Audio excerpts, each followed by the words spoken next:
એવી એક સમજણથી જીવવાનું છે. દરેકને એના ગ્રુપ લીડર કે પાદિક સંતના સાનિધ્યમાં એના ઓર્ડર પ્રમાણે જીવવું પડે. કદાચ તમને મન થાય તો ગ્રુપ લીડર કે પાદિક સંતને સૂચન થઈ શકે આત્મીયતાના દાવે. હું જાણું છું, હું સાચો છું, એ ભાવે આપણે ક્યારેય કોઈને સૂચન નથી કરવાનું. ખૂબ નોંધો તમે બધા. હું સમજુ છું ને હું સાચો છું એ ભાવથી તમારે કોઈને ક્યારેય સૂચન નથી કરવાનું. તટસ્થ થઈ જાઓ સૂચન કરતા પહેલા. કોઈ વેગમાં નહીં જાઓ. વેગ એ નાલાયક ચીજ છે. ઉતાવળી પ્રકૃતિને ભગવાનને અનાદિકાળથી દુશ્મનાવટ છે. ઉતાવળી ને ચંચળ પ્રકૃતિ સાથે ભગવાનને અનાદિકાળનું દુશ્મનાવટ છે. અને સાત્વિક પ્રકૃતિવાળા મુક્તો સાથે ભગવાનને અનાદિકાળનું સાથે એ ત્રણ જેના સત્સંગ ન કરી શકે, પોતાની કોણ મકેન કારણે બીજાની કાઢવા માટે આખું વાતાવરણ ગમગીન બનાવી દે. મંડળમાં કે તમારા પ્રદેશમાં બહુ ઠંડે કલેજે ઉઠાવ લેવો, બહુ ઠંડે કલેજે. હા, અને નાનું યુદ્ધ રહેવાનું છે જ.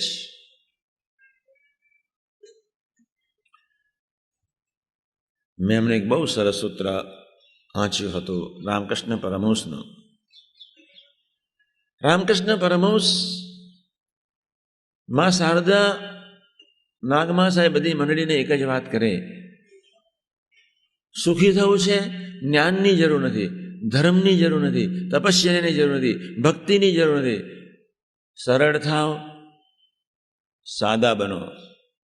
આ કેટલું ફાઇન સૂત્ર છે. બહુ સાદું જીવન જીવવું. જેટલી જરૂરિયાત ઓછી એટલો તમારો સાધનાનો માર્ગ speedy.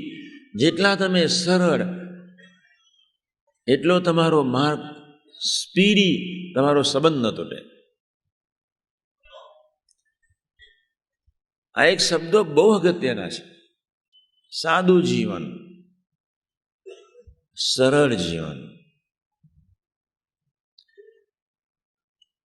Simple life, high thinking, બધું સરખું છે. બહુ સાદું જીવન, બહુ સરળ જીવન. કોઈના હાથ નીચે ઉછેરવાનું મળે તો નસીબદાર સમજવું. કોઈને આપણે લીડ કરવા માટે પ્રયત્ન નહીં કરો. મારે કોકની ગોદમાં ઉછરવું છે, મારે કોઈના નેતૃત્વને સ્વીકારવું છે, એ આપણે ધ્યેય રાખો. ખૂબ ખાટી જાઓ, ભજનમાં વિક્ષેપ જ ના આવે. નેતૃત્વ કરવું છે અને વિક્ષેપ છે. મારે નેતૃત્વની પડછાયા નીચે, મારા નેતાની છત્રછાયા નીચે જીવવું છે. કોઈ વિઘ્ન ના આવે. નેતાને જ વિઘ્ન હોય, સેવકને વિઘ્ન ના હોય.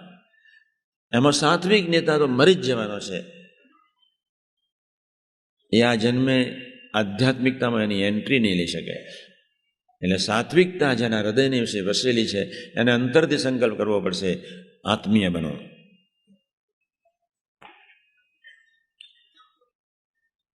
સો ટકા આત્મીય બનો. કોઈ બને કે ન બને, મારો આત્મીયતાનો આનંદ મારે કોઈ સંજોગોમાં છોડવો નથી.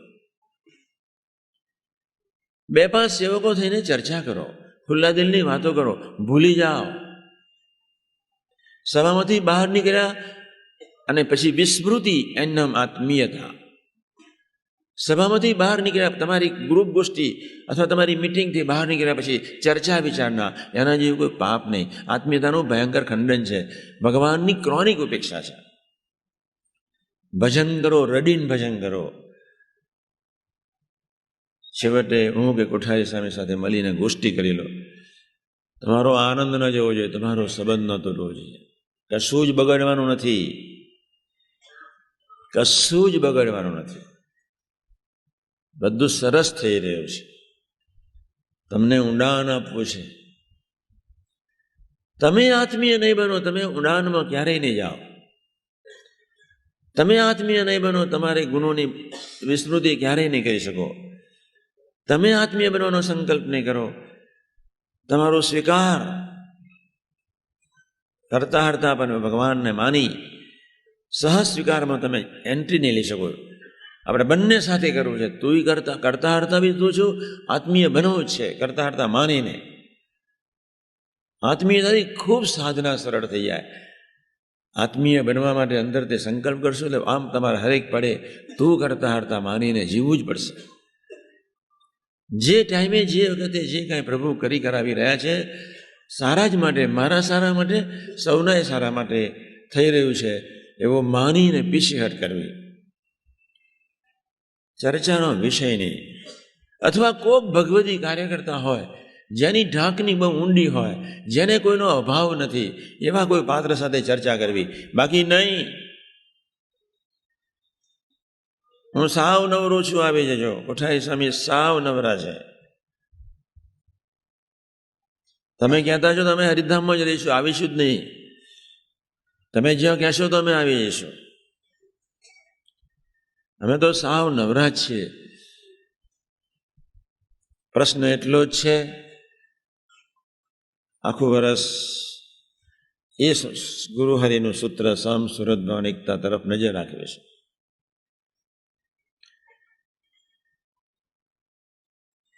ગઈકાલે મેં કહ્યું હતું ઇઝરાયલની એકતા કેવી સરસ. એ લોકોને આત્મીયતાની વિચારોની ખબર નથી, સુરત ભાવની ખબર નથી. એકતા, સાથે મરવું, સાથે જીવવું, સાથે સુખી થવું ને સાથે દુઃખ ભોગવો, આ એકતા છે. બહુ ઊંચી વાત છે. આત્મીયતામાં તો પ્રભુનો સંબંધ જ જોવાનો છે.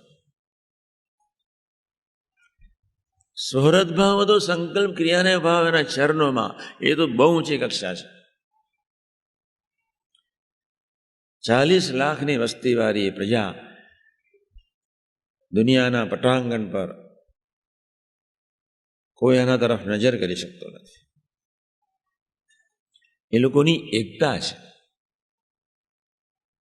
હજુ તો આપણે સંપને સમજવાનો છે. આપણે તો જો એકતાને સમજવાની છે. સુહૃદ ભાવ તો અંતિમ અવસ્થા છે. કોઈ ગ્રુપમાં એકતા હોય તો રિઝલ્ટ પ્રભુ આપે જ, પણ આનંદ ના આપે. અને કોઈ ગ્રુપમાં આત્મીયતા હોય તો પ્રભુ હૈયું આનંદ સભર બનાવે. ફેર આટલો છે. કોઈ મુક્તોને સુહૃદ ભાવથી જીવવું હોય, હૈયામાં મીઠાશ પ્રગટાવી દે. સરસ સરસ થઈ રહ્યું છે. બાકી કાંઈ બગડતું નથી, કાંઈ સુધરતું નથી. સરસ થઈ રહ્યું છે. બગડતું નથી ને સુધરતું નથી. ભગવાન લીડ કરાયા છે ને આપણે લીડ કરે એ પ્રમાણે દોરાવું છે. Late him lead according to his own will. We will follow him and him only. આ અરવિંદનું વાક્ય છે. અરવિંદને જ્યારે સૂક્ષ્મ શરીરના કજિયાની શરૂઆત થઈ ત્યારે એમણે સરસ સૂત્ર લખ્યું છે. નિમ્ન સ્તર ને ઉચ્ચ સ્તરની વચ્ચેનું એક યુદ્ધ છે. જડ પ્રકૃતિ અને પરાપ્રકૃતિ વચ્ચેનું એક યુદ્ધ છે. પ્રકૃતિ, સાત્વિક પ્રકૃતિ અને પરાપ્રકૃતિ વચ્ચેના યુદ્ધમાં આપણે બધા ફસાવાનું છે, ફસાઈ રહ્યા છે. અને એમાંથી નીકળવા માટે અને પરાપ્રકૃતિને આધીન જીવાય તે માટે આપણો દ્રઢ સંકલ્પ હૈયાને વિશે આટલું જ કરવાનો છે. કોઈ પણ સંજોગોમાં આત્મીય થવું છે. એકતામાં તમારા ગ્રુપની શક્તિ વધશે. તમારો ગ્રુપ બળવાન આનંદ નહીં વધે. આનંદ વધારવાને માટે, હૈયામાં મીઠાશ એકધારી પ્રગટે તે માટે, દરેક સેવાનું ફળ નિરંતર પ્રાપ્ત કરવાને માટે આત્મીયતા અનિવાર્ય છે. આત્મીયતા સામાન્ય શબ્દ નથી. આપણે ખુલ્લા દિલની ચર્ચા ન કરીએ એ બી તમારું અહમ છે. તમને એમ ન થવું જોઈએ કે આ મારા બેટા મારી રીતે કોઈ વર્તું નથી, શું ચર્ચા કરીને કામ છે. એ તમારું ભયંકર સાત્વિક ઈગો છે. આપણે કોઈને કોઈની રીતે વર્તાવા નથી આવ્યા. આપણને પ્રભુ પ્રેરણા કરે સારા વિચારો મૂકવાના છે. પ્રભુની ઈચ્છા હશે તો પ્રભુ સૌને વર્તાવશે, પ્રભુની ઈચ્છા નહીં હોય તો પ્રભુ નહીં વર્તાવે. મારે તટસ્થ થઈ જવું છે, એકદમ તટસ્થ. સાહેબ થ્રુઆઉટ જ્યારે છાત્રાલય થયું ત્યાં સુધી તટસ્થ રહીને હસતા જ રહે બસ. તુંય સત્યની બધા જ મોટા. બંનેને વિશે ભાવફેરે થવા દીધો નહીં, બંનેને વિશે એવું જાનપણું નહીં